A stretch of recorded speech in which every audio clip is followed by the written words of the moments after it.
Motifnya apapun itu, kan kalau dari awal tuh motif kan sudah dua hal ya. Dua hal ya teman-teman. Pertama adalah motif dendam karena 750.000. Saya sudah sampaikan kepada teman-teman nggak akan mungkin. Aku itu loh jangankan di 100.000 itu, ya kan? 750.000. Pasti teman-teman 1 juta katakanlah, 1 juta itu nggak akan marah kok sama teman kita. Ini kan sampai di dendam hingga gara-gara 750.000 hingga dendam hingga 5 nyawa menjadi melayang kan begitu. Jadi aku nggak yakin di situ. Akhirnya ternyata saya baca dakwaannya aneh lagi. Katanya bisnis minyak goreng, beras, telur, apalagi itu. Dakwaannya jaksa nih. Tapi di situ memang ngeri akan mendapatkan keuntungan dalam 1 hari. Tapi tidak dijelaskan berapa jumlah modalnya. Ya. Ini Bahtiar, saya aja 60 juta aja. Enggak, kita itu nggak akan marah teman-teman. Masa kita jadi pemarah begini gara-gara 750.000? Paling bilang, apalagi ini temen mantan temennya. Paling, bro, gimana bro, aku nggak ada duit, udahlah nggak apa-apa, aku ikhlas aja, ikhlas paling gitu. Iya, terus alamat juga kan sama-sama Pauman itu. Iya, udahlah, itu motif pertama. Padahal itu motif pertama kali yang disuarakan oleh pihak kepolisian yaitu. Kalau itu yang di konferensi pers kan itu. Kalau itu yang disuarakan, itu dapatnya dari mana? Ya pasti dari pemeriksaan. Pemeriksaan kepada siapa? Ya orang-orang dua ini. Antara Ririn dan Prio ini. Makanya ada kesimpulan bahwa ada 750.000 sewa mobil. Ujung-ujungnya belakangan muncul jadi minyak goreng. Ya silahkan, jaksa kan sudah membuat dakwaan. Buktikan tuh minyak gorengnya ada di mana. Ya kan? Begitu. Dan kalau misalnya mau ditambah lagi, sudah janganlah. Jangan bikin aneh-aneh. Besok ini hari ini, aku nyuri 1 kali, kemudian saya disidangkan, kemudian ada yang ngasih tahu lagi, Pak, ternyata itu Mr. J nyuri 7 kali. Oh tambahi, diketik, ditip ya malah lucu itu kalau begitu. Jadi nggak sakral tuh pengadilan sama dakwaan itu kalau begitu, ya nggak? Hadi, gimana menurut Hadi? Saya sudah balas Ya, tuh. saya nangkapnya kalau menurut pernyataan Mr. Z, berarti sekarang kita fokus berdasarkan fakta persidangan ya. Walaupun pendapat Rio sekarang keterangannya ya kita nilai berdiri sendiri ya Mr. Z ya. Iyalah, ya. Jadi sudah ini kan semua kan, sudah semua nih. Artinya saat sekarang ini tinggal jaksa membuktikan dakwaannya. Hakim kan sudah menilai perilaku-perilaku. Coba teman-teman itu kalau di sidang pengadilan tuh boleh nggak sebenarnya hari ini ngomong A, besok ngomong B, besok ngomong C, boleh nggak di pengadilan begitu?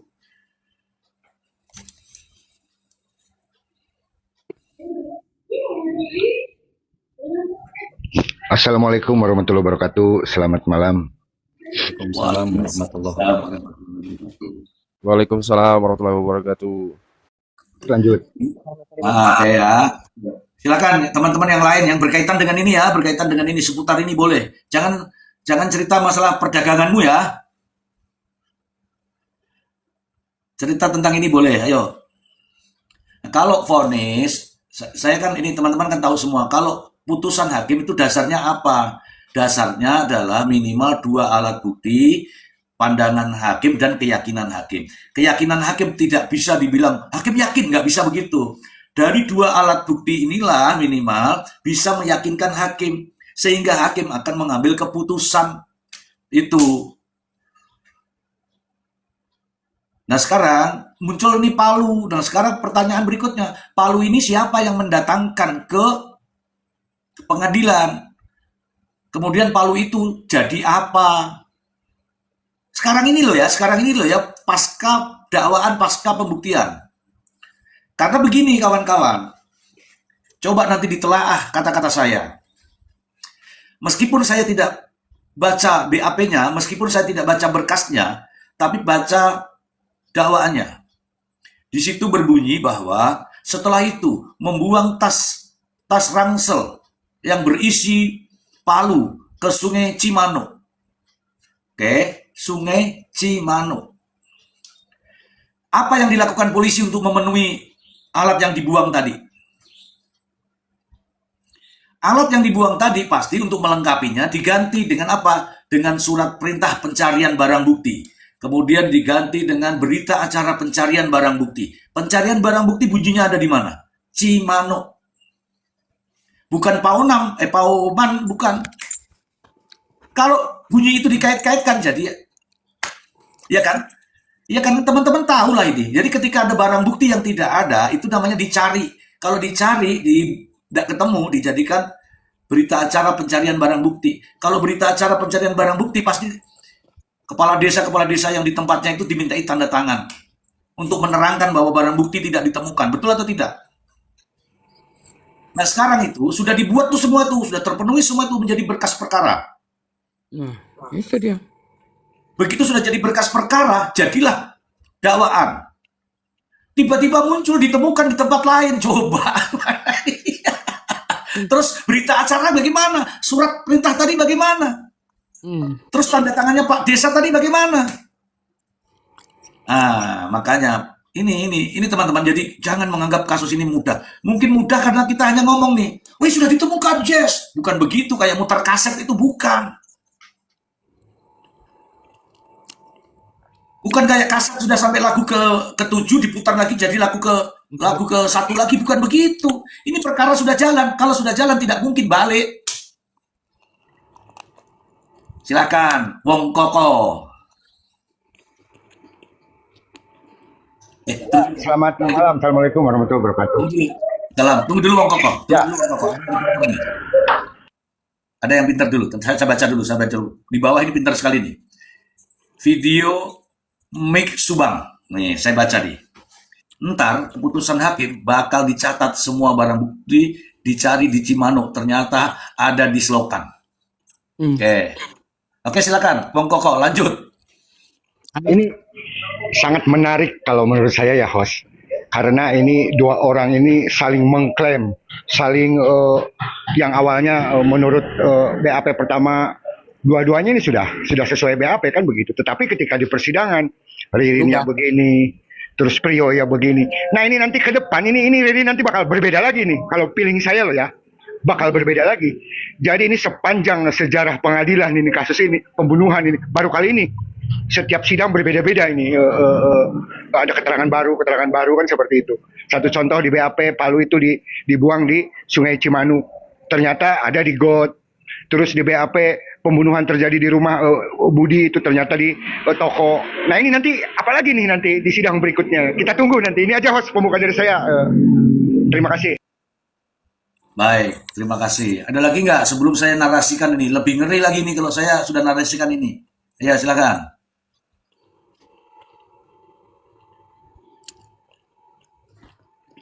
Oke teman-teman. Ini benar nih teman-teman. Ini nyata fakta tanpa membela siapa saja ya, tanpa membela siapa saja. Dengarkan dulu. Apa yang disampaikan oleh Prio, apa yang sudah disampaikan oleh Prio langsung ditindaklanjuti oleh pihak-pihak penyidik. Saya justru bertanya, terus mau dilampirkan di susulan begitu? Kan tidak bisa. Oke. Berikutnya, ini memang barang bukti ini ditemukan atas cerita Prio. Gitu ya. Atas cerita Prio. Aku nggak tahu ya apakah dibicarakan di depan sidang atau tidak, tapi atas cerita Prio. Nah, kok Prio tahu? Artinya Prio lah yang membuang. Siapa yang suruh membuang? Katanya si Ririn. Siapa yang membenarkan cerita Prio? Saya tanya sama teman-teman semua nih, 1, 2, 3, 4, 5, 6, 300. Siapa yang membenarkan cerita Prio?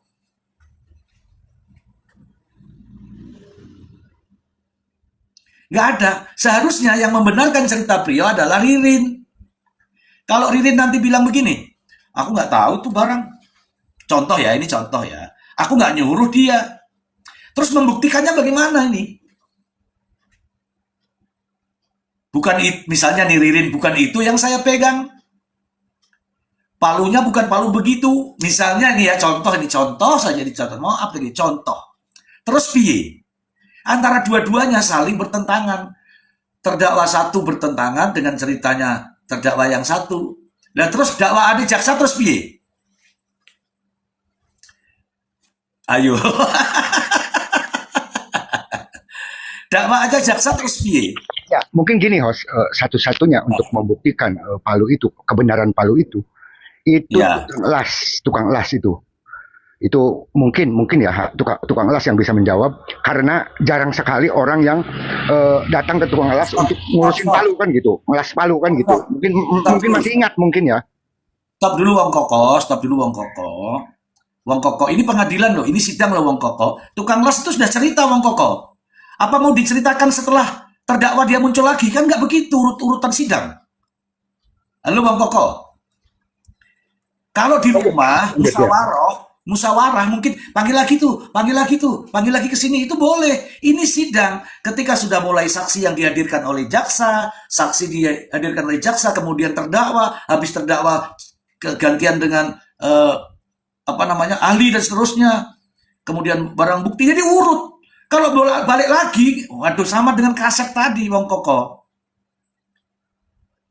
Loh, di Wong Koko, loh kowe tak omong lho malah kowe medhun lho. Sampean berarti aduh Koko.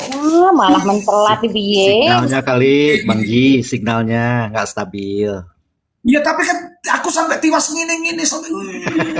Sabar. Iya, betul. Tadi apa yang dikatakan Bang Ji. Kalau mau dilengkapi segala sesuatunya itu dalam penyidikan. Itu dilengkapi selengkap-lengkapnya. Tapi sekarang kan sudah P21, artinya kewajiban beliau-beliau itu selaku penyidik kan sudah selesai. Tinggal jaksa bagaimana membuktikan dakwaannya, mengumpulkan bukti-buktinya, mengumpulkan saksi-saksinya untuk meyakinkan dakwaan mereka. Kalau balik lagi seperti tadi, delay ke belakang, mana mungkin gitu. Versi Abah gitu, Bang Ji. Ya kalau ada yang baru ini begini modelnya, kasusnya diulang-ulang, hakimnya itu yang ditegur sama komisi yudisial itu. Enggak. Jaksanya itu yang ditegur sama jaksa agung. Maaf, Modelnya. intercept sedikit Mr. Ji. Itu ketika di sidang, apakah barang bukti itu sebelumnya palu itu ada? Kan tidak ada kan? Baru ditemukan hari kemarin di got itu kan begitu? Iya, tadi kan saya sudah bilang dalam daftar barang bukti atau berita acara pencarian barang itu sudah ada di situ daftar pencarian barang. Di mana dia dicari di Cimano. Nah, kalau dia menyelam itu mungkin ada foto-foto menyelamnya. Nah sekarang tadi kan dibilang disuruh balik lagi, datangnya tukang las lagi. Begini loh, tukang las datang itu sudah dihadirkan oleh jaksa di urutan-urutan tadi. Hari ini 3 orang hadir, hari ini 3 orang hadir, hari ini 3 orang hadir, semuanya sudah disumpah itu. Nah terus ada yang baru lagi, Wong Koko bilang suruh datang lagi, itu nggak ada, mekanisme sidang itu sudah begitu, sudah ada urut-urutannya. Izin. Nah sekarang kalau urutan itu ditambah-tambahi, berarti model baru begitu loh. Silakan, cerita. Izin Mr. Ji. Saya cuma mau Ya. tanya ya. Di dalam dakwaan itu dijelaskan nggak ciri-ciri si palu itu? Apakah sesuai dengan kesaksian si tukang las itu tentang ciri-ciri palunya? Gitu Mr. Z. Oke. Dakwaan sudah dibunyikan, bunyinya itu membawa palu. Palunya ukuran segini, ukurannya nggak dihitungkan, tapi karena dimasukkan di tas kemudian tidak muat, akhirnya dipotong di tukang las. Selanjutnya minta pria mengambil rangsel. Iya kan? Kemudian palu tersebut dibuang di Kali Cimano. Kemudian muncullah berita acara, muncullah surat perintah pencarian barang bukti. Itu sudah lengkap, makanya lengkap semua itu berkas perkara. Kalau tiba-tiba muncul palunya, terus bawanya gimana? Maaf dipotong, katanya yang di BAP itu palunya stainless, tapi yang diketemukan warna hitam. Itu yang beredar sekarang ya. Iya. Palunya sudah kerendam berbulan-bulan, makanya jadi hitam. Ya, bisa jadi kan karena korosi ya. Ya nggak apa-apa, itu nggak apa-apa. Masalahnya mau hitam, mau putih, mau merah, cara bawanya ke sidang itu sopo sing nggowo. Kalau sidang di situ itu masuk barang bukti atau tidak. Kalau daftar barang bukti kan sudah ada di dalam jaksa. Kalau terdakwa yang mengajukan justru nampak kan. Misalnya nih terdakwa yang membawa, mohon izin yang mulia, saya bawakan palu. Palu itu apa? Dikatakan barang bukti kan? Bagaimana cara memperoleh barang bukti? Apakah dilakukan pelabelan? Apakah dilakukan pencitraan? Apakah itu kan barang bukti apapun bentuknya? Kalau dijadikan dengan perkara, nih saya kasih tahu semuanya teman-teman nih. Apapun barang bukti, bentuknya apapun, mau korek api, mau sisir warna pink, mau rokok, mau apa, itu kalau sudah ada jadi barang bukti, itu disita, kemudian diminta persetujuan ke pengadilan. Namanya surat penetapan penyitaan barang bukti. Itu ada penetapannya dari pengadilan. Nah, tiba-tiba masuk itu sah atau tidak? Ayo, silakan teman-teman, silakan bantah ini. Perkara apapun kalau sudah jadi barang bukti itu disita oleh polisi, kemudian polisi mengajukan persetujuan ke pengadilan. Kalau sudah disetujui oleh pengadilan, itu baru sah barang bukti itu. Kalau tiba-tiba dari kot, tiba-tiba mampir ke pengadilan, terus piye kuwi ceritane? Bener apa tidak kawan? Silakan tapping kawan.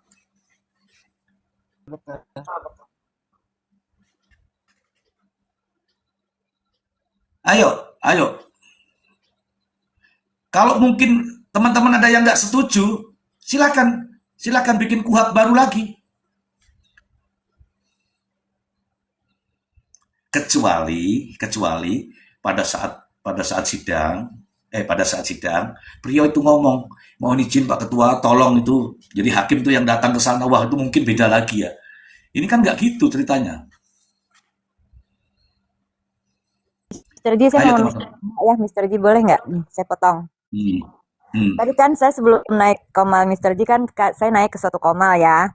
Terus dia tuh menyatakan, dia bilang, saya kan bertanya, jadi menurut abang bahwa sidik jari itu bukan barang bukti yang otentik, kata dia. Kata itu orang, karena tidak ada bukti yang menunjukkan bahwa si Ririn ini melakukan pembunuhan atau saksi mata, katanya gitu, Mr. Ji. Oke, memang kadang kadang sidik jari itu nggak perlu.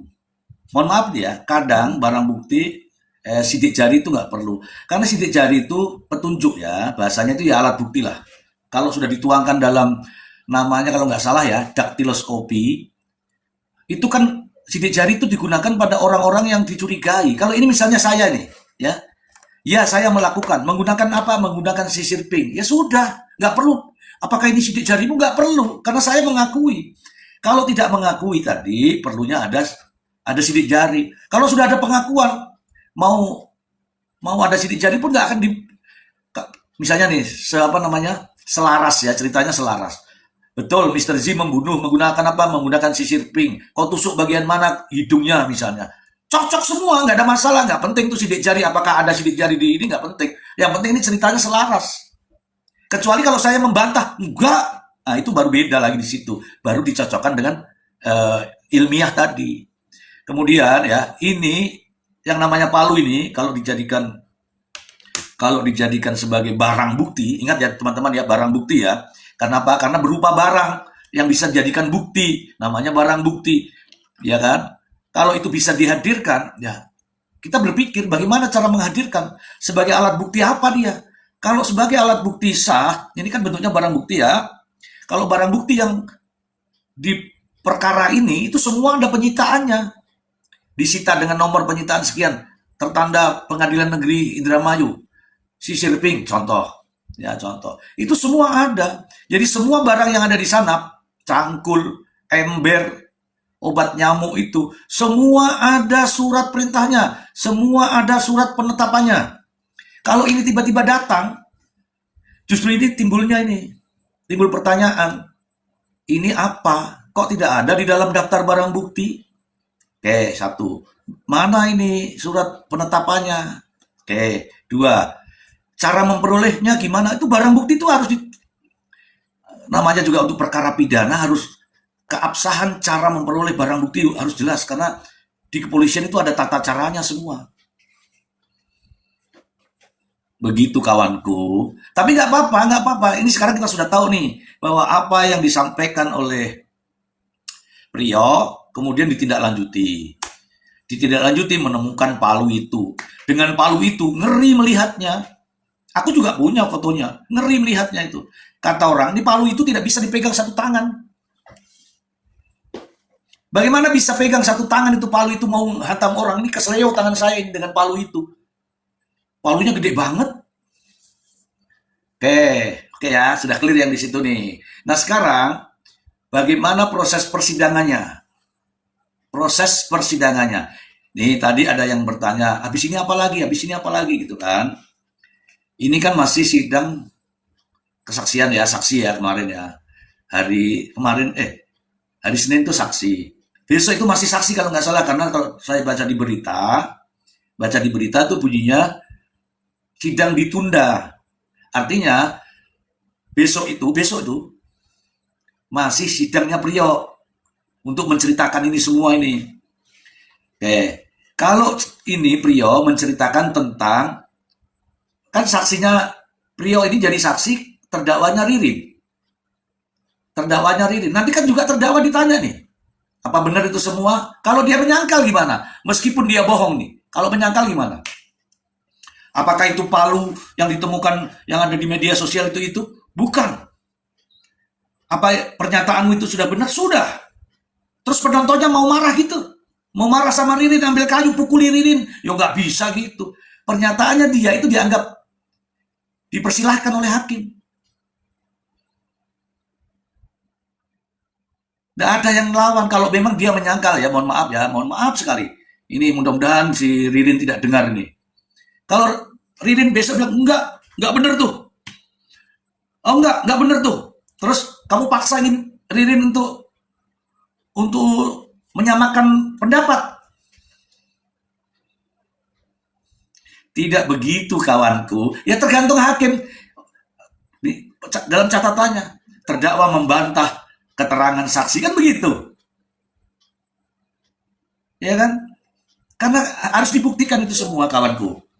Oke, silakan. Ini aku berkeringat nih. Ini rambutku langsung kacau nih. Wih, kalau hakim cek TKP misalnya bisa Bang, mohon izin tanya Bang. Ada Pak namanya. Agar meyakinkan untuk dia memutuskan, misalnya dia cek ke TKP. Ada Bang. Namanya sidang lokasi namanya Bang. Itu boleh di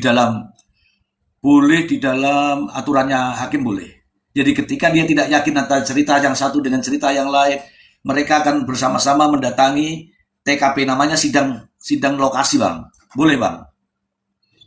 Siap Bang. Jadi biar jelas yang ada 430 ini kan biar jelas gitu ya. Jadi kalau hakim minta sidang di TKP kan bisa gitu. Terima kasih Bang. Ya, sidang lokasi namanya. Boleh teman-teman, tapi kan tergantung hakimnya. Mau ke lokasi silahkan, kan begitu. Nanti dia bisa menggambarkan, oh begini, boleh, itu boleh.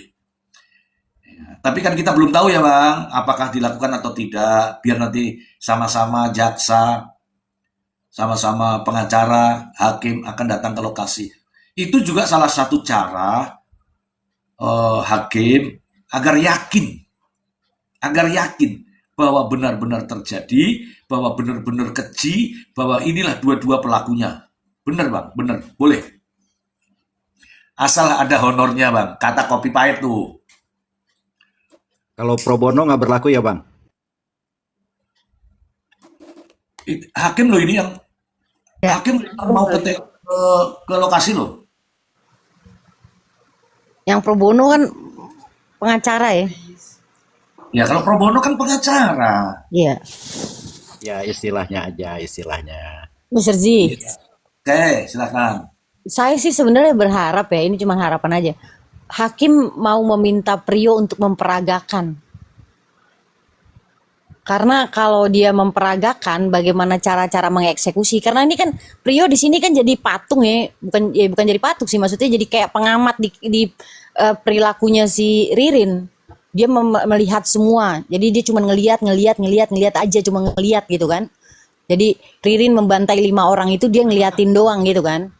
Nah, seandainya hakimnya jeli nih, Mister, mungkin nggak hakim meminta atau pengacaranya lah ya, meminta Prio untuk memperagakan bagaimana cara Ririn itu menghabisi kelima korban itu. Nggak mungkin, Mbak.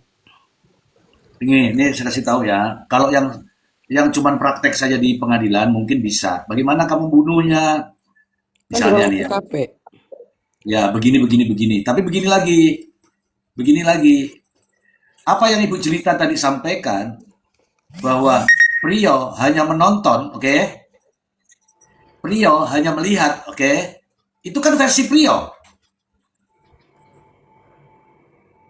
Itu versi Prio. Siapa yang menguatkan kesaksian Prio? Nggak ada, nulus testis itu. Ririn yang menyaksikan kesaksian Prio ya Ririn. Dengar dulu, kalau Ririn nanti bilangnya lain lagi. Siapa yang peduli dengan ceritanya Ririn? Nggak ada orang kok. Tidak yang mulia, misalnya dia, mohon maaf misalnya, tidak yang mulia. Dia tidak hanya berdiri saja, bahkan dia membantu saya. Terus mau bilang apa? Capek kon. Kalau saya dari Ririn sisan loh sudah. Iya kan?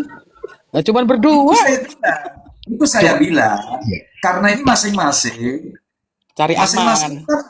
Masing-masing berdiri sendiri, masing-masing ingin menyelamatkan dirinya. Betul. Oke, kamu mau selamat, boleh kau selamat, menyelamatkan diri upayamu. Tapi keteranganku juga bisa. Coba, siapa yang membantah kalau Ririn bilang begitu? Kan nggak ada. Prio tadi bilang, oke, didengar semua tuh Prio. Nah, kalau Ririn mengatakan nggak begitu, kami berdua bersama-sama, sebagaimana sesuai dengan dakwaan jaksa, mati. Ya nggak? Iya. Jadi teman-teman, kita logika aja, logika. Saya itu nggak bela siapa, aku kenal aja enggak kok dibilang bela-bela, enggak kenal. Tapi kita melihat prosesnya ini loh, makin menarik. Ditambah lagi dengan adanya muncul nama baru, makin menarik lagi. Jadi layak memang kalau ini dibahas, teman-teman juga harus respon ini. Iya. Mantap ini Mr. G ini bisa mencerdaskan masyarakat Indonesia kan begitu agar paham kan gitu tentang minimal tentang hukum lah kan seperti itu. Pak, Ini luar biasa ini 5 SKS nih Bang Ji. Terima kasih Bang Masalahnya Ji. kan Bang Ririn kan tidak mengakui. tunggu dulu nih. Ada yang sinis sama saya nih. Dia bilangin saya begini, layak dapat muri, Mr. Z. Itu siapa yang mau ngasih muri? Makanya yang jelas ini Mr. G saya hampir tiap malam ini tertarik banget seperti ini, enak ini. Terus Mr. G itu tidak mihak sana, tidak mihak sini kan gitu. Artinya di sini netral kan, jadi enak kita narasinya juga enak kan seperti itu. Jadi intinya siapa ini pembunuh yang sebenarnya kan seperti itu. Itu seperti itu. Iya. Justru ini yang saya inginkan kemarin kan saya bilang, teman-teman juga dengar kan. Justru nanti saya ingin Prio mengatakan bahwa pelakunya Ririn. Kenapa saya bilang begitu? Ya supaya misteri ini terungkap. Karena ini coba bikin bingung sendiri kan, teman-teman juga bingung. Ini baru misteri. Saya itu baru menemukan ya ini. Meskipun saya sudah pegang mayat, mungkin ada puluhan mayat saya otak-atik. Tapi baru kali ini nih ada cerita seperti ini. Didakwa bersama-sama, di dalam sidang berbeda-beda. Piye coba, ayo. Oke, Mr. G. Ambiar. Saya berulang-ulang ya mengatakan. Jadi kalau seseorang telah menghabisi nyawa seseorang, itu ada dua. Kalau tidak menyerahkan diri, maka dia akan lari sejauh-jauhnya. Kan seperti itu.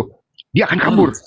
Nah ini Prio dan Ririn ini menurut BAP ya, dia kan dari satu kota ke kota lain, dari satu kota ke kota lain. Nah mendengar Epan ditangkap, baru dia pulang ke Indramayu kan seperti itu. Nah ini di sini tanda tanya saya, kalau memang tidak bersalah, ngapain harus lari jauh? Ngapain harus berpindah-pindah tempat kan begitu? Mister Wong itu udah dibahas. Itu udah Ya, dibahas awal-awal. Itu udah dibahas iya, awal-awal. iya kan begitu. Makanya kita Nih, fokus ke kedua orang Jangan ini aja di-repeat dulu kan again. gitu. nah, nih, dengerin saya ini. Kamu pasti akan menemukan kejanggalan yang sangat luar biasa di sini. Ada Bang Denny Sumargo naik Bang. Mana abangku, Bang Denny? Menurut Bang Denny Densu naik, Sumargo Bang Densu. akan menyukainya, undang dia untuk bergabung. Undang Bang Z. Ini Enggak, dia Mr. G, undang Mr. G, naikin. aku tak ngomong. Saya sudah sering kali ditelepon, tapi entah siapa saya tidak tahu. Disuruh podcast, tapi podcast siapa juga saya tidak tahu. Oke, menurut saya ceritakan. Denny Sumargo akan menyukainya, undang dia untuk bergabung. Oke, ini begini. Nih, ya. Teman-teman dipikir saya itu baru kemarin. Enggak, 32 tahun saya itu.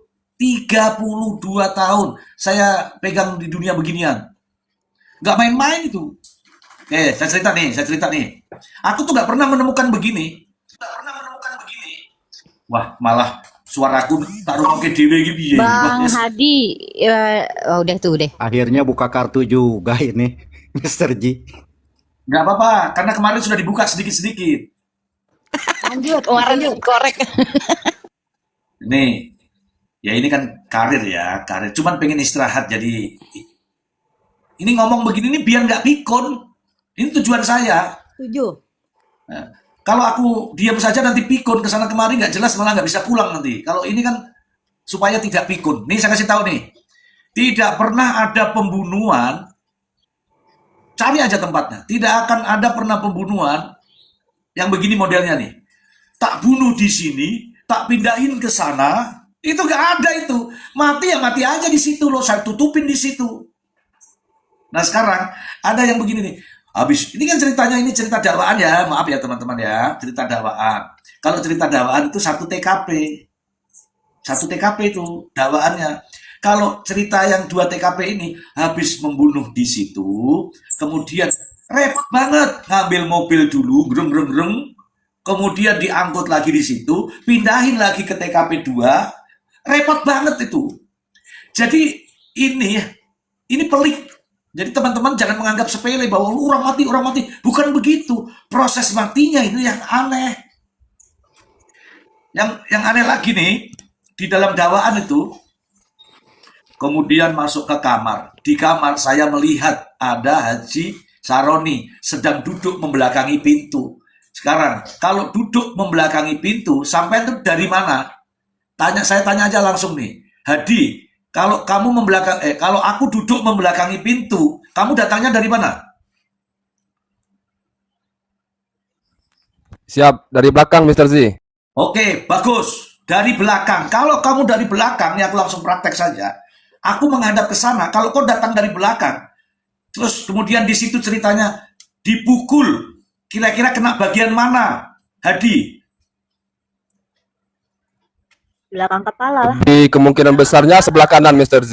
Lebih kemungkinan besar sebelah kanan. Kena bagian belakang, sebelah kanan kan? Coba di logika aja. Ini kita belakangan nih, baku bata begini, pasti kenanya juga kanan. Tahu nggak apa yang ditulis di situ dakwaannya? Saya pukul dengan tangan kanan saya, kena kepala bagian kiri. Lah terus piye caranya mukul? Dipakai backhand, boom gitu. Lah ini palu segede itu bisa main begini nggak? Ayo lo. Dia kidal kali Mr. Z. Itu yang saya bilang Mungkin dia tadi, kidal Mr. Z. mungkin. Untuk diperagakan, kalau hakim meminta untuk memperagakan, nah itu baru ketahuan tuh ntar. Siapa tadi nih? Hadi, kamu bilang kidal. Lu bilang saya pukul dengan tangan kanan, kena bagian kiri. Lah piye carane mukul? Ciet. Tidak dijelaskan tangan kanan, berarti kan bukan kidal kan? Iya. Benar. Atau begini bisa saja begini. Begini nih, ada yang datang dari belakang saya. Aku ditepuk dulu. Pak, saya mau pukul. Aku nengok, deng. Nah, baru kena kiri kan?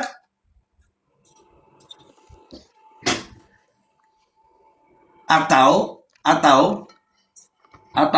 pas lagi jongkok, tiba-tiba dia dari belakang maju dulu ke depan, kasih tahu, nengok dulu.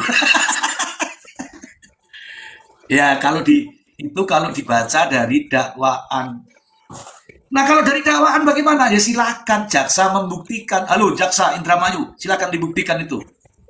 Nah, sekarang kalau jaksa nggak bisa membuktikan, piye? Ayo, deng deng deng. Ayo, saya tanya, kalau jaksa nggak bisa membuktikan, piye?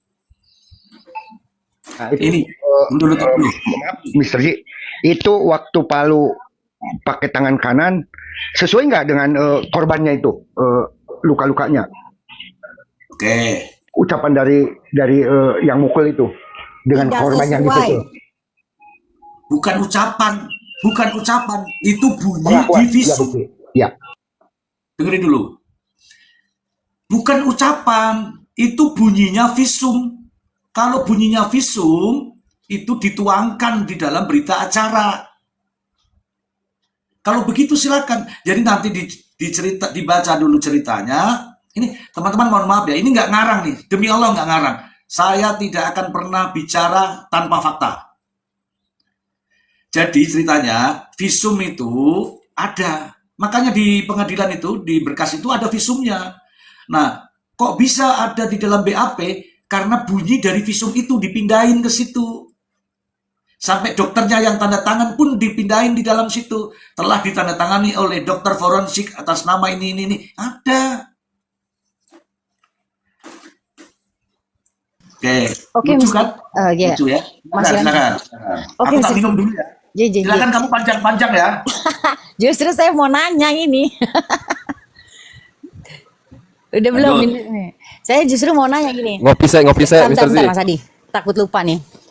Gini, kalau sesuai dengan BAP, kalau yang dikatakan BAP itu kan artinya kalau dilihat dari kesaksian dokter forensik kemarin, Inavis atau apa gitu ya kemarin itu, ternyata kan nggak sesuai ya, Mr. Z, ya kan? Dari BAP rekonstruksi dengan hasil visum, begitu nggak kalau nggak salah? Jangan dikaitkan hasil visum Paham. sama rekonstruksi. Paham, Mister. Cuman ini saya belum sampai ke poinnya nih. Yang saya mau tahu Nah. gini.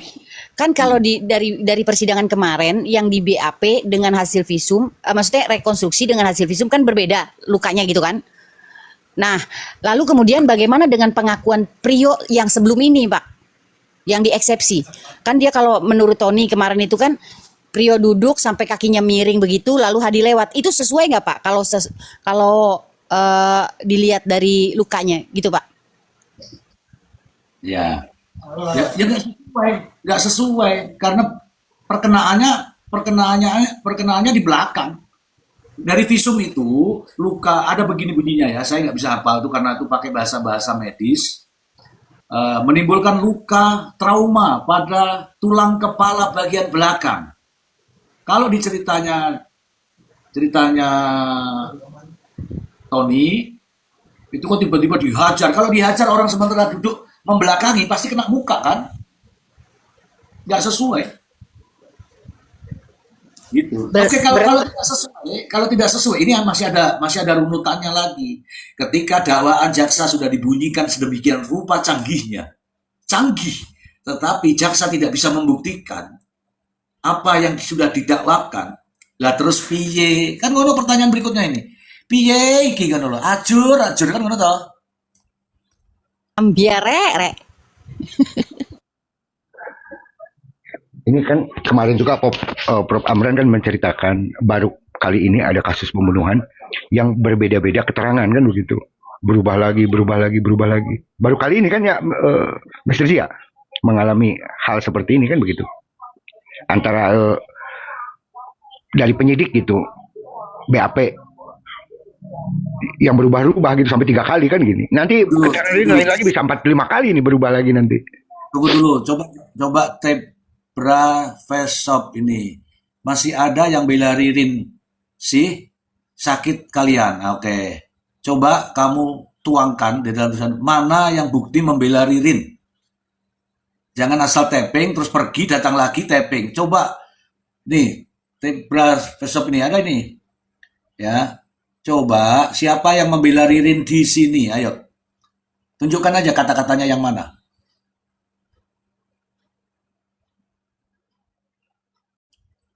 Coba. Coba. Atau naik sini bicara sama saya. Turun naik aja itu. Biar dia paham. Oh, itu komen itu loh. Itu komenku untuk yang bela di komenan Mr. Z. Oh, kalau bela di komenan, sentuh ininya, sentuh namanya, baru ada tulisan balas itu. Kan kalau begini kan berdiri sendiri. Ya, maaf ya. Oke, saya tuh ini. Oke, kalau mau naik, naik aja nggak apa-apa kok. Boleh kok ini. Oke, oke. Tadi siapa ya? Ini cerita logika saja ya teman-teman yang tidak tahu proses peradilan. Ini masih ada perjalanan berikutnya. Apa perjalanan berikutnya? Ada yang namanya tuntutan nanti. Tapi masih ada berapa kali lagi ya? Ya mungkin dua, tiga, 4 kali lah. Baru ada tuntutan. Nah, dakwaan itu kalau sudah sidang begini pasti dilanjutkan dengan tuntutan. Kalau sudah dituntutan ada namanya pledoi, pembelaan. Nah, dari sini nanti kelihatan semua teman-teman, kelihatan semua mana. Makanya saya bilang nih yang ada di Indramayu sana, kalau sidang itu didengarkan saja. Jangan ribut, jangan, nanti nggak ketemu intinya apa. Didengarkan, nanti akan ketahuan, oh ternyata gitu jawabanmu nanti. Oh ternyata. Nah, sekarang jangan dulu ribut, biarkan dulu supaya ada penjelasan. Oh ternyata begitu ya, kawan-kawan ya. Oke, silakan. Mr. Ji, saya mau bertanya. Boleh. Ketika Ririn sama Priyo berkata bohong, apakah pengadilan bisa membaca itu lagi ngarang cerita atau alibi? Atau harus dibuktikan dulu omongannya atau gimana, Mr. Ji? Oke, setiap cerita, setiap pernyataan, setiap pertanyaan, setiap jawaban pasti hakim tahu itu arahnya kemana. Hari ini kamu cerita tentang mobil, saya akan bertanya, warnanya mobil apa? Tujuannya apa? Tujuannya adalah untuk sejauh mana orang ini tahu. Hakim itu dididik untuk menggali pertanyaan-pertanyaan. Apalagi ini kasus pidana. Kasus pidana tentu saja hakim wajib membuktikan, wajib menggali secara materialnya. Tidak bisa kira-kira langsung Allah sudahlah putus saja, nggak bisa, harus digali secara material. Makanya nanti ada bunyinya hakim itu bukti material itu ada. Jadi kalau hari ini nih Pak Koko bilang hari ini bilang apa? Bilang rambut saya keriting. Besok Koko tanya lagi tentang rambut. Rambutnya Mr. siapa? Lurus. Besok jawab lagi, rambutnya Mr. siapa? Ikal. Oh, udah ketahuan itu. Udah nggak perlu ditanya lagi. Hakim sudah nulis. Begitu. Jadi tidak perlu diceritakan lah. Kamu benar apa salah? Kenapa kemarin begini? Kenapa kemarin begono? Sudah ada semua catatannya. Kemarin dia bilang seperti ini. Kemarinnya lagi dia bilang seperti ini. Sekarang dia bilang seperti ini. Sudah. Itu nanti ada kesimpulannya. Apa kesimpulannya? Hakim yang tahu. Ya minimal saya bilang tidak jujur. Satu. Dah gitu aja. Apa konsekuensinya ketika orang yang tidak jujur di depan hakim itu? Jangankan kok di depan hakim, di depan istri, di depan suami nggak jujur tuh loh, istrinya marah-marah. Anak tidak jujur kepada ibunya itu loh marah-marah. Bagaimana jika di forum, disumpah, dengan nama Allah misalnya, kok nggak jujur, ya wis. Ngono ae, Bang Koko, silakan. Izin Mr. Z, saya izin turun ya. Ini Bang Iren boleh dinaikin Mr. Z, dia juga Pak Ketua. Saya izin turun ya Mr. Z. Bisa naikin Bang Iren. Bertanya nih Bang Ji. Jadi sekarang kan tahapannya baru dakwaan, pemeriksaan saksi-saksi ya. Terus tahapan apa aja selanjutnya sampai kepada putusan itu? Terima kasih Bang Ji. Ya Pak. Jadi ada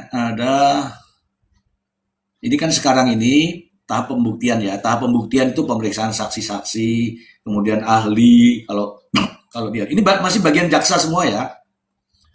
Kemudian pada saksi, kemudian ini ahli. Besok ini kan saksi, besok ini kan saksi mahkota. Habis saksi mahkota itu terdakwa atau pihak terdakwa akan menghadirkan saksi-saksi atau ahli-ahli. Setelah itu udah selesai kan? Terdakwa terakhir. Ya. Setelah terdakwa terakhir baru nanti akan ada tuntutan. Nah, tuntutan ini nanti dibantah lagi, bukan dibantah. Pembelaan daripada pledoi ya, daripada pihak terdakwa. Nah, pledoinya nanti seperti apa? Dibalas lagi dengan jaksa.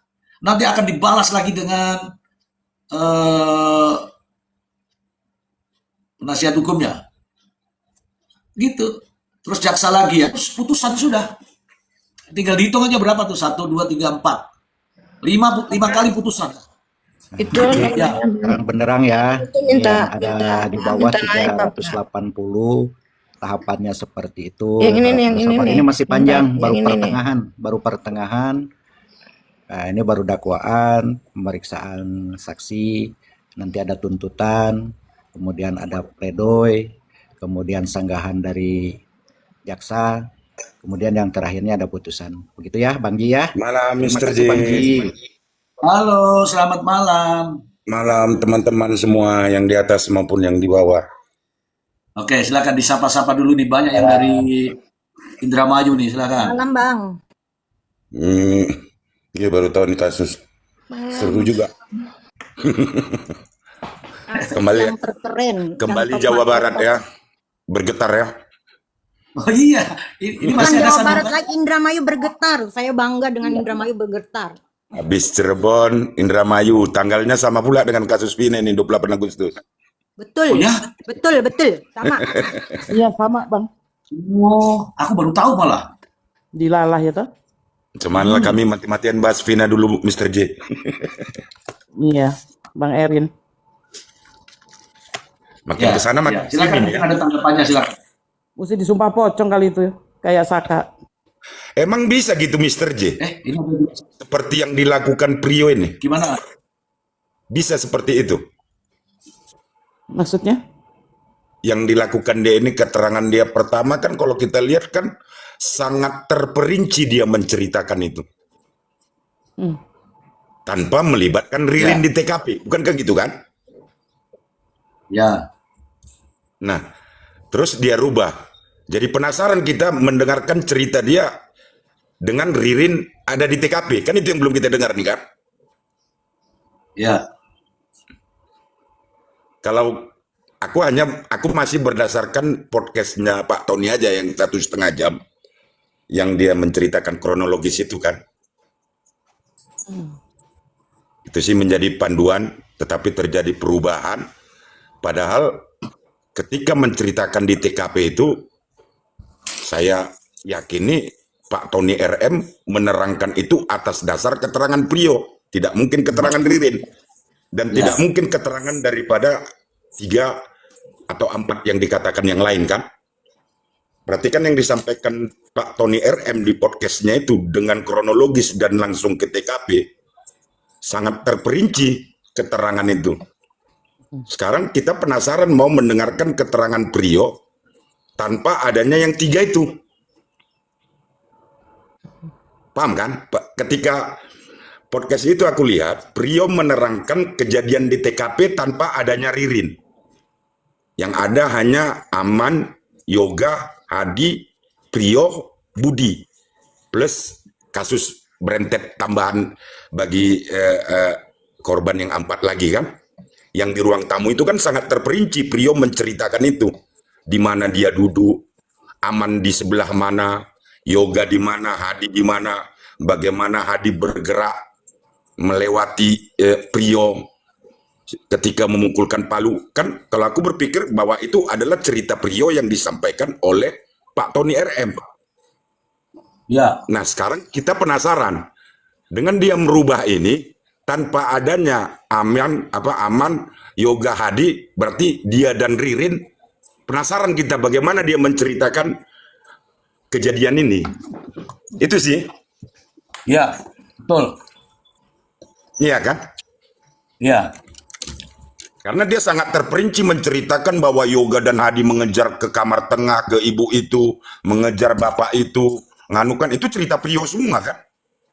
ya, Nah, ketika dia merubah ini, itu yang rasa penasaran kita, bagaimana dia mengatakan Ririn ini bisa melakukan semua. Dan itu yang mau kita dengar. Bagaimana pria ya, yang akan dia ceritakan, mohon maaf ya, mengeksekusi yang 5 itu. Dengan jangka waktu 1 jam ya Bang ya. Dan semuanya bersih. Ya, ya. itu sih Oke, kalau kita lihat kan, tapi kembali kalau CCTV bermasalah ya sama dengan Cirebon lah sudah. Iya kan? ya, Tapi kan diyakini kan katanya toko material itu telah menyerahkan secara utuh, ya kan? Jika itu tidak diputar, ya sama dengan kasus Cirebon. Kembali situ aja dia. Karena pemilik toko material mengatakan bahwa rekaman itu secara utuh telah diambil oleh pihak penyidik. Secara utuh, tanda kutip. Berarti sejak malam kejadian kalau diambil sampai mereka keluar masuk sampai besoknya ya kan, berarti utuh dia kan. Tapi yang ditayang, yang aku lihat hanya ketika jam 5 pagi itu masuk seseorang kan. Untuk pagar. ya, ya, ya. Baik, jadi saya sampaikan informasi ya terkait dengan kenapa siapa namanya pengacara itu Tony menyampaikan di depan media. Ingat ya teman-teman, Tony itu pengacara. Biar teman-teman tahu dulu posisinya ya. Tony itu pengacara yang sedang membela atau mendampingi terhadap kliennya. Siapa kliennya? Terdakwa itu. Nah sekarang kalau Tony mengatakan apa yang dia dapatkan dari Prio, dari Ririn, itu disampaikan kepada media, kepada kita-kita ini, salahnya di mana? Ya nggak ada. Karena dia memang sebagai seorang pengacara harus percaya kepada kliennya. Mau kliennya bohong, mau kliennya benar. Niatnya Tony itu ya membela klien. Ya, Itu karena teman-teman. yang dimulai podcast dia itu dia langsung ke TKP itu yang ada dia sampai ke kuliner itu di mana mereka duduk. Ya kan? Ya betul. Penyerahan Sebelum beliau menerima jadi lawyernya, dia nyelidikin dulu. Ya, tanggal 24 kan, 24 mereka ke Kulcim jumpa sama Ahmad Yani, tanggal 26 penyerahan Palu itu kepada Yoga dan Hadi. Dan dia kan langsung ke TKP menunjukkan ya kan. Dan aku pas seperti dia bilang, berarti itu adalah keterangan Prio. Bisa saja plus Ririn, karena Prio dan Ririn yang bersama naik sepeda motor ke Kulcim itu jumpa Ahmad Yani kan. Betul. Iya. Nah, dan tapi penyerahan Palu itu hanya Prio sendiri. Ya, Saya kan? lanjutkan dulu ya. Oke, Saya lanjut. lanjutkan dulu. Pengacara itu tidak suka. Pengacara itu meyakini bahwa apa yang dirasakan kliennya itu benar. Ya meskipun dia bohong nih, tapi sebagai seorang pengacara harus berada pada posisinya klien. Tidak bisa bertentangan. Karena itu amanahnya. Bahkan sampai tugas pokoknya itu di situ melakukan pembelaan terhadap kliennya. Jadi kalau dia membela kliennya itu wajar. Wajar. Bukan karena itu benar atau tidak. Pengacaranya begitu itu. Pembunuh dibela, pencuri dibela, korupsi dibela, penipu dibela. Bukan berarti membela untuk bebas, bukan. Membela dari sisi hukumnya. Nah, kalau Prio sudah mengatakan demikian, bahkan itu Prio mengatakan di depan hakim, ya kan? Kalau sudah mengatakan di depan hakim demikian, artinya Tony lebih yakin. nggak ada salahnya. Jadi kalau sekarang nih, ya memang begitu itu. Sekarang itu ada korupsi, ada pemerkosa, ada yang menggugurkan kandungan. Itu dibela sama pengacara-pengacara itu. Dan dia tidak mungkin bertentangan dengan kliennya. Itu aja. Nah, lanjut pada pembelaan Tony. Itu masih koridor antara pengacara dan klien. Kalau sekarang ini ada yang berbeda, justru dia berpikir lagi nih sekarang. Oh, kan begitu. Nah, teman-teman, itu yang sudah disuarakan oleh Tony, itu sudah disuarakan di depan hakim. Bahwa Priyo itu menceritakan apapun bentuknya, tidak ada itu yang kata-kata pada saat itu bilang ini adalah tulisan Ririn, tidak ada. Di situ aja dibaca semua, tertanda tangan siapa namanya itu Priyo, kemudian diserahkan, diperlihatkan kepada hakim. Clear. Sekarang di mana salahnya Tony? Nggak ada. Sebagai seorang pengacara profesional, dia harus mempercayai kliennya. Mana ada pengacara tidak senang dengan kliennya itu? Saya tanya nih pengacara seluruh Indonesia. Pengacara itu harus percaya sama klien. Kecuali kalau yang di luar-luar sana saya nggak tahu. Tapi pengacara, saya misalnya, ini klien saya, dia bentuknya apapun, kayak cantik, buruk, semua apalah, kaya, miskin. Saya harus percaya, karena itu sumpah saya. Izin Mr. J bertanya. Ya, nah ini menarik ini. Nah ini satu sisi Priyo menerangkan kepada Tony RM, tetapi di satu sisi terakhir Priyo sendiri yang 4 orang itu tidak ada ternyata yang berbuat itu Ririn. Nah ini kira-kira ini menurut Mr. J dan teman-teman di sini di atas maupun yang di bawah, apakah ini murni hati nurani Priyo atau ada seseorang yang menggiring Priyo ini nih? Ini kan jadi tanda tanya ya, Mr. J. Lanjut. Ya, ini saya kasih tahu nih. Bang ya. Saya kasih tahu nih Bang. Bahkan Tony untuk mempercayai itu harus bertanya ulang loh itu. Benar begitu? Benar Pak? Benar begitu? Benar Pak? Itu diulang-ulang. Bagaimana bisa Tony sendiri yang merangkai? Tony itu nggak bisa merangkai kecuali ada ceritanya. Salah itu kalau pengacara yang merangkai cerita itu. Apakah Tony tidak tahu? Wong ini kan sudah diucapkan di depan hakim, begitu kawanku. Oke, sekarang ini masih fase pembuktian, kan? Masih fase pembuktian. Habis pembuktian nanti ada tuntutan. Habis tuntutan ada pledoi. Kemudian ada replik duplik, baru putusan. Silakan, yang mau bicara silakan. Izin Mr. Z. Izin. Justru aku mau menegaskan ke diriku bahwa podcast yang saya tonton punya Tony itulah yang benar menurut saya saat ini. Kenapa? Karena yang dia terangkan secara kronologis pakai denah, pakai bagan lagi, bahkan di depan rumah, di Kulcim, di penyerahan dia ada di TKP pada saat menceritakan itu. Artinya dia bercerita secara kronologis yang saya lihat podcast itu 1,5 jam. Dan meyakinkan aku, kenapa di TKP itu dikatakan Ririn tidak ada, berarti Pak Tony kan menerima informasi itu dari Priyo.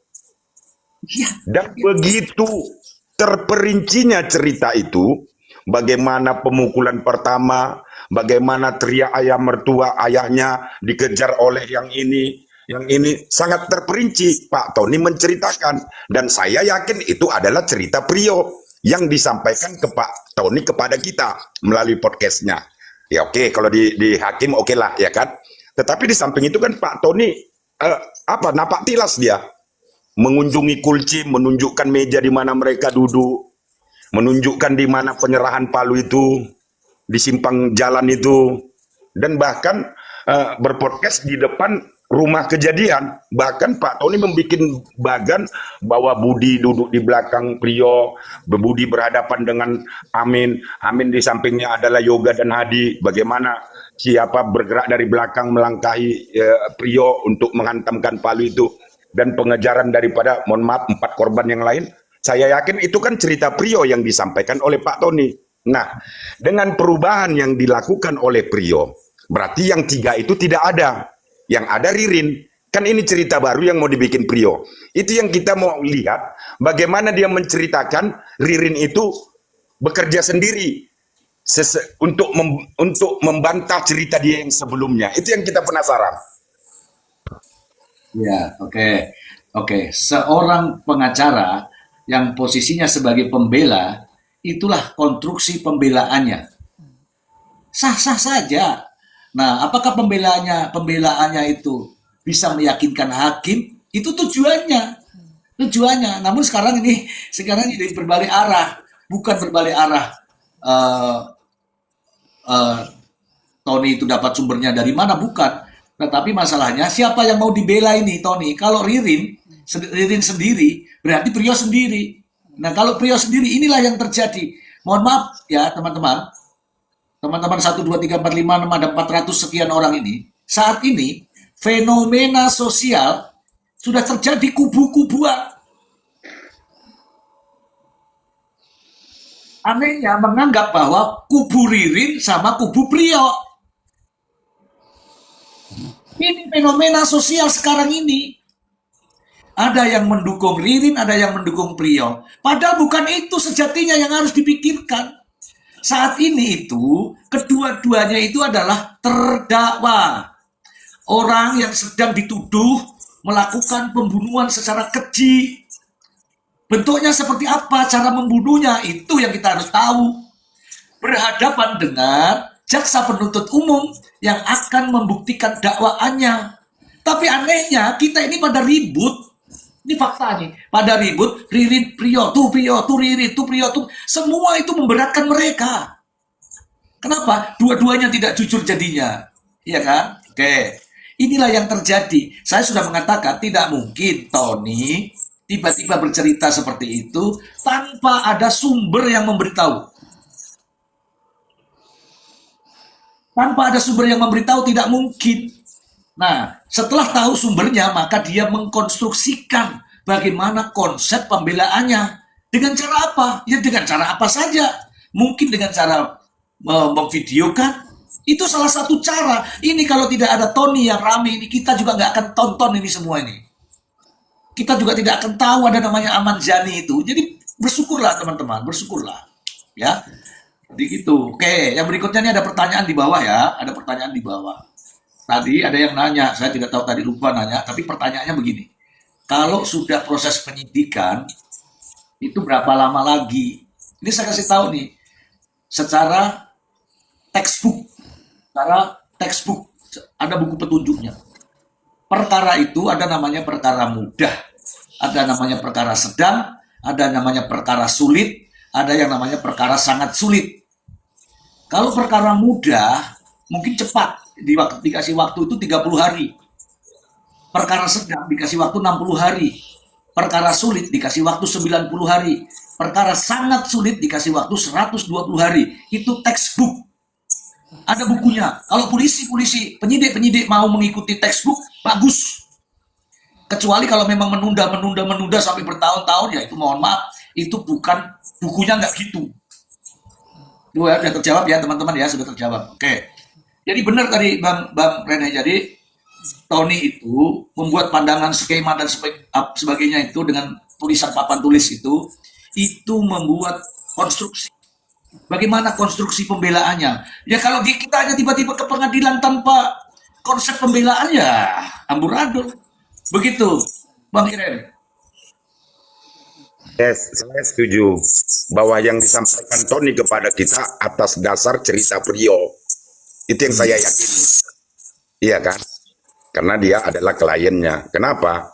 Karena Ririn tidak akan mungkin bisa menceritakan tentang TKP karena dianggap Ririn tidak ada di sana. Kan itu ceritanya kan? Berarti cerita Priyo. Nah, ketika dia beralih mengatakan bahwa yang 3 itu tidak ada, plus Joko, katanya Joko pergi sama Ririn. Siapa yang menyampaikan itu? Ya si Priyo kan? Iya kan? Untuk mengatakan Ririn tidak ada di TKP. Kan itu dia. Nah, ketika dia merubah ini berarti yang 3 itu, yang 4 itu hilang. Tinggal Ririn. Bagaimana? Apakah dia sudah menceritakan, ini kan baru dirubahnya. Dia kan harus menceritakan ulang bagaimana tingkahnya, bagaimana perlakuan Ririn untuk mengeksekusi, mohon maaf, 5 korban. Merubah cerita bahwa yang mengeksekusi itu adalah 3 orang, plus dia katanya yang tidak terlibat, Priyo kan? yang mengeksekusi 3 ya kan. Nah kan dia merubah ini sekarang, yang mengeksekusi itu tinggal 1, Ririn, sesuai perubahan yang dia katakan. Itu yang kita pingin dengar. Tapi dari situ kita kan tanda tanya juga terhadap Priyo yang biasa kita lihat kan. Kan itu dia. Karena apa? Ya. Banyak dia yang bisa dibuktikan. Contoh, siapa yang beli rokok, benar nggak dia beli rokok itu ke warung Madura itu, iya kan? Kan seperti itu. Dan bahkan Ririn, kalau memang 1 lawan 1, kalau aku macam Ririn, aku bilang aja Priyo pembunuh tunggalnya. Wong tinggal berdua kok, iya kan? Kan tinggal berdua yang di TKP yang menjadi kekuatan siapa antara kalian 2 yang benar. Kan itu. Ketika dia melibatkan kembali Ririn. Kalau aku tadi Ririn, aku bilang Priyo pembunuh tunggalnya. Seperti apa yang disampaikan Priyo terhadap Ririn. Tinggal masing-masing kekuatan PH untuk membuktikan kliennya. Karena tinggal mereka berdua kan. Jika memang fiktif yang 4 ini. Oke, Bang Ririn, berarti 1 lawan 1 lah, begitulah bahasanya. Oke, silakan, Ya, mungkin ada yang mau. tinggal itu aja. Mr. Z, ini masih seputar keterangan Priyo beberapa hari lalu, Mr. Z. Ya. Saya ingin tanya dari sisi kacamata hukum pidana material. Kan sempat ada Priyo ngasih keterangan dia sempat diancam mau dibunuh ya sama Ririn. Sehingga dia tuh merahasiakan kasus ini ya. Nah, ini gimana menurut Mr. Z? Apakah unsur daya paksa berdasarkan pasal 48 KUHP bisa meloloskan Priyo dari jerat pidana berencana itu sendiri ya? Atau nantinya tuh hakim itu sulit diterima hakim, Mr. Z, mengingat ia juga ikut menyaksikan dan berada di TKP itu ya sepanjang pembunuhan itu berlangsung. Itu Mr. Z. Oke, saya tanya dulu sama sampean. Yang mengatakan bahwa dia akan dibunuh siapa? Itu kalau nggak salah ada keterangannya, Mr. Z. Dia sampaikan sempat dia diancam sama Ririn juga kan? Oke, Intercept ya. Ada videonya setelah sidang. Tunggu dulu. Siapa yang ngomong begitu? Rio. Priyo, Mr. Z. Oke. Priyo ya. Priyo ngomong begitu.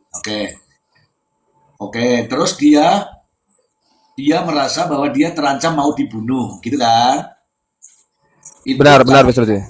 ucapannya di depan hakim kan? Bukan, setelah sidang dia bikin video. Hah? Ada itu videonya, Mr. Z, setelah sidang. Entah setelah sidang atau sebelum sidang itu videonya, pakai kaos krem dia. Tunggu dulu, kasih tahu saya dulu di mana dia menyampaikan itu supaya saya bisa nilai keterangannya itu. Bukan di persidangan, Pak. Bukan di persidangan, bukan. Kalau tidak Ya, di persidangan ruangan. nggak ada nilainya. Nggak ada nilainya. Bahkan dia mengatakan ini semua atas perintah Pak Tony. Disuruh sama Pak Tony buat keterangan seperti itu. Oke. Adapun keterangan dia yang di sidang itu sejujurnya itu jujur real keadaan yang sebenarnya, kata dia. Oke, begini loh kawan-kawanku. Keterangan Priyo sebagai terdakwa ataupun sebagai saksi baru mempunyai nilai kualitas ketika di sidang.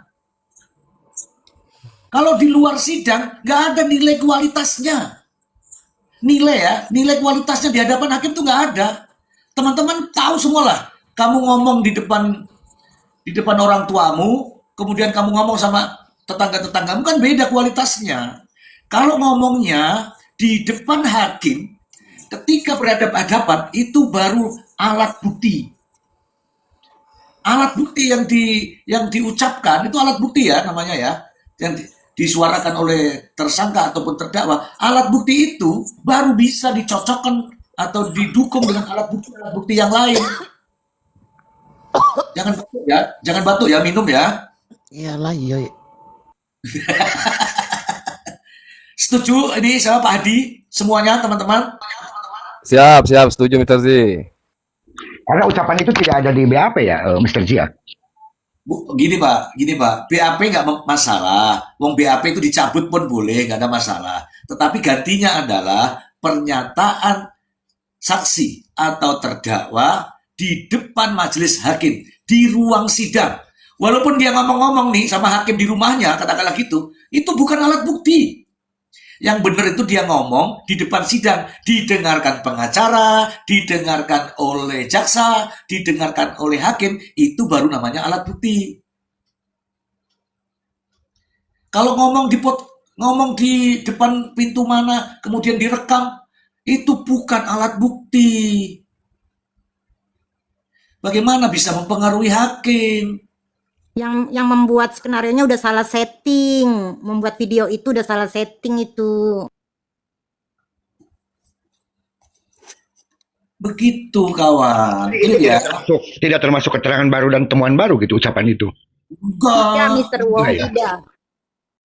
Ini lo tak kasih tahu, keterangan saksi, keterangan terdakwa itu bisa dipegang kalau di depan hakim.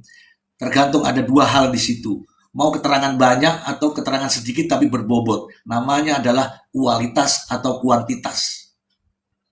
Kalau mau mendengarkan kualitas sedikit tapi tepat.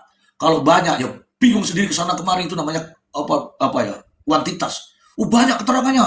Apa saja nggak tahu. Kenapa? Bulat. Itu kalau bulat sudah bingung itu ya. Mau kuantitasnya kelihatan bercerita, tapi nilai kualitasnya kagak ada. %. Kita nggak sedang mendukung, makanya aku bertanya ceritanya di mana, di lapas, ceritanya di mana, di depan, ceritanya di mana, di ini. Kalau tidak di depan hakim, bobotnya kagak ada. Begitu kawan gue. Mr. Wong. Ye, Mr. Z. Ngono lo Mr. Wong, ngono. Paham. Ya, Justru ini kita bagus. Dengan adanya video itu kita udah bisa menganalisa. Paham nggak, Mr. Wong? Aku yang orang bodoh aja udah bisa menganalisa. Makanya aku yang guyu aja nontonnya Iya. gitu. Makanya ini saling adu alibi kan begitu. Kan gitu. Ini pernyataan Priyo. Nah, sekarang kan kemarin pernyataan Priyo. Nah, nanti besok-besok ditanya Ririn. Ini bakal ada keterangan baru lagi kalau menurut saya loh ya. No. Jadi ini bakal seru ke depannya, kan gitu. Kata-kata anak kecil mah no. Bukan begitu, Mr. Wong. No. Oh ya nggak bisa sekarang. Anggaplah kata Priyo nih hari ini nih. Oh itu yang 4 orang nggak ada. Nah nanti Jangan kata Ririn. diucapkan dulu, jangan berandai-andai dulu. Lihat Enggak, besok ini nanti kata Priyo kan tidak. seperti itu. Yang 4 orang kan tidak ada menurut Priyo. Makanya kita Terus kalau lebih kata baik Ririn besok diam nanti dulu. menolak gimana coba? Kan kita kan belum tahu keterangan Ririn besok nanti seperti apa. Kan gitu. ya kalau di Jawabannya tempat saya, no, kata Ririn gitu. No. nah, stop. Kalau di tempat saya ini gantian ya. You ngomong boleh saya dengarkan sampai habis. Tapi gantian juga nanti. Pasti saya kasih kok, ya. Kalau hanya ini jangan dulu ya, karena ini didengar oleh seluruh Nusantara loh ini. Dari Sabang sampai Merauke, dari sana sampai sini loh ini. Ya nggak? Izin informasi Mr. Z, berarti besok itu masih sidang seputar